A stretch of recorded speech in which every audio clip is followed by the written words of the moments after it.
Merci, Monsieur Vercamer. La parole est à Monsieur Olivier Falorni pour le groupe radical, républicain, démocrate et progressiste, et pour un maximum de 10 minutes.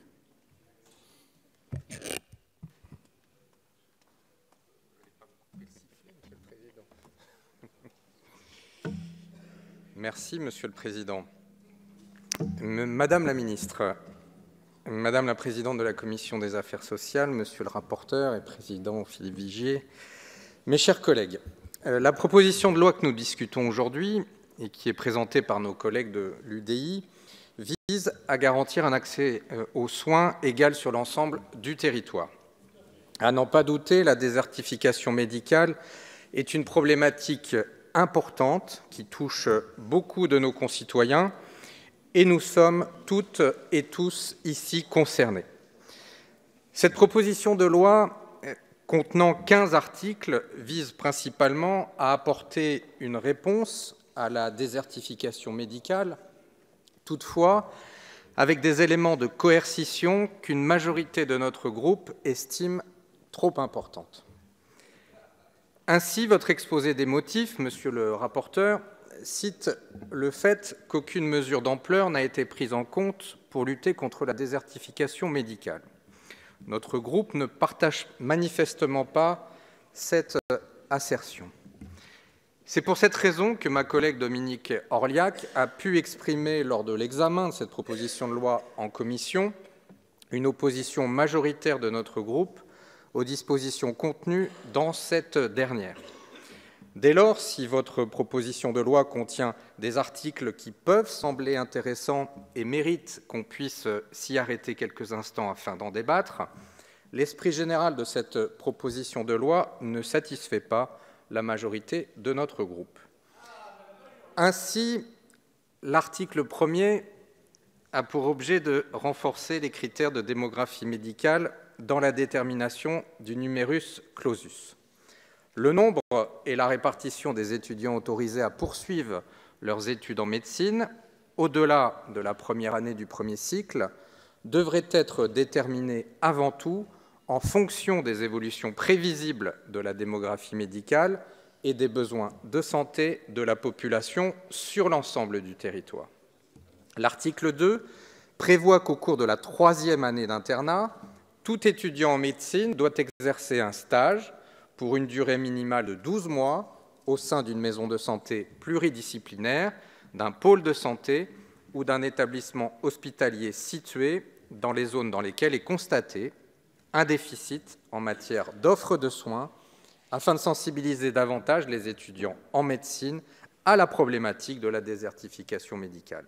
À ce titre, il faut rappeler qu'en zone sous-dense, un manque de maîtres de stage se fait sentir. Ainsi, votre article 2 pourrait se heurter à une question d'organisation pour que cette formation puisse se faire de façon mieux répartie sur tout le territoire avec une formation solide. En revanche, concernant l'article 4, qui vise à ce que les médecins exerçant au-delà de l'âge légal de départ en retraite dans les territoires confrontés à la désertification médicale puissent bénéficier d'un abaissement de leurs charges sociales, nous pensons que cette idée est intéressante.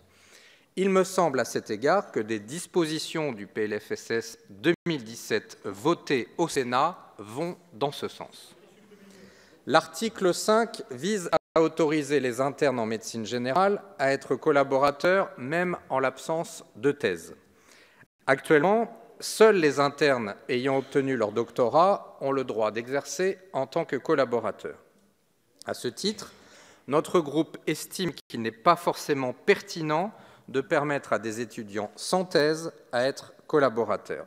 Du moins, nous pourrions le concevoir pour les étudiants qui ont déjà engagé et débuté les travaux relatifs à leur thèse. Je me demande dès lors si autoriser des étudiants sans thèse à être collaborateurs pourrait découler sur de futurs étudiants décidant au final de ne pas passer de thèse du tout. L'article 6, quant à lui, prévoit qu'à partir de 2020, tout médecin doit, à l'issue de sa formation, et pour une durée minimum de 3 ans, s'installer dans un secteur géographique souffrant d'un nombre insuffisant de médecins pour répondre aux besoins de la population en termes d'accès aux soins.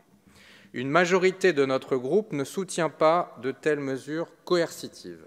En outre, il est important de rappeler que les jeunes médecins, après plus de 9 années d'études, ont un projet de vie et un projet professionnel. Il serait tout de même logique qu'après tant d'années d'études, ces derniers puissent choisir l'endroit où ils décident d'exercer. Bien sûr, la désertification médicale est une problématique importante. Bien sûr, il faut y remédier. Mais je crois que les mesures gouvernementales qui engagent un combat contre la désertification médicale depuis 2012 commencent à porter leurs fruits. Lors des discussions sur le PLFSS 2017, ma collègue Dominique Orliac a exprimé au nom du groupe de RDP, à plusieurs reprises, son opposition concernant un amendement visant à étendre aux médecins libéraux un dispositif de régulation à l'installation. À ce titre, il faut rappeler que le gouvernement a régulièrement répété qu'il préférait la dynamique incitative et non la coercition. Il faut dès lors amplifier cette dynamique et mettre en place de nouvelles mesures favorisant l'installation, facilitant l'exercice professionnel, particulièrement les remplacements. Nous venons de voter dans le PLFSS 2017 le financement d'une aide à l'installation de 50 000 € négociée dans le cadre de la convention médicale. Cette aide, rappelons-le, sera accordée aux médecins qui s'installeront dans des territoires sous-dotés en contrepartie d'une maîtrise tarifaire, c'est-à-dire l'absence de dépassement d'honoraires ou avec des dépassements maîtrisés, et d'une participation à la permanence des soins ambulatoires. En outre, nous avons pleinement souscrit à la proposition du gouvernement faite dans le cadre de la discussion du PLFSS 2017 en première lecture, de constituer des équipes de médecins libéraux remplaçants auprès des agences régionales de santé, équipes qui viendront soutenir les médecins libéraux installés en zone sous-dense. Madame la ministre, vous avez également annoncé lors de la discussion générale que vous alliez promulguer une circulaire d'interprétation qui permettra à l'ordre d'autoriser des médecins n'ayant pas encore présenté leur thèse de venir en appui de médecins installés dans les zones sous-denses. Nous vous en félicitons car ces dispositions nous semblent bien plus efficaces que les dispositions visées à l'article 5. Les articles 7, 8, 9 et 10 et 11 conditionnent l'exercice de la médecine, article 7, de la chirurgie dentaire, article 8, de la profession de sage-femme, article 9, de la profession d'infirmier libéral, article 10, et de masseur-kinésithérapeute, article 11, à l'octroi d'une autorisation d'installation délivrée par le représentant de l'État et le directeur général de l'ARS selon des critères de démographie médicale. À ce titre, nous partageons l'avis exprimé en commission par notre collègue Gérard Sebaoun. En effet, nous ne pensons pas que soumettre le conventionnement à une autorisation administrative de l'ARS pour l'ensemble des professions de santé ne réponde avec efficacité à la lutte contre la désertification médicale. Concernant l'article 12, qui vise à développer la mise en place de la télémédecine par les établissements de santé, les cabinets médicaux, les maisons de santé et les pôles de santé, notre groupe n'y voit pas d'inconvénient et souscrit à cette idée. En effet, la télémédecine permettra de nouvelles avancées dans la prise en charge des patients, ne serait-ce que par l'échange d'images et de radiologie, comme l'a exprimé notre collègue Dominique Orliac lors de l'examen de cette proposition de loi en commission.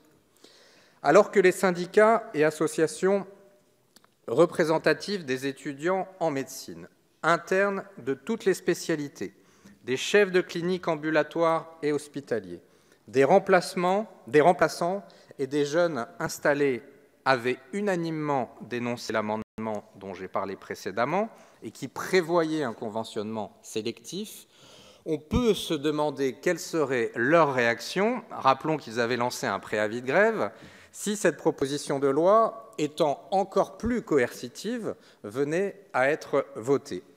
Pour toutes ces raisons, Madame la Ministre, Monsieur le rapporteur, une large majorité de notre groupe ne soutiendra pas cette proposition de loi. Je vous remercie. Merci, Monsieur le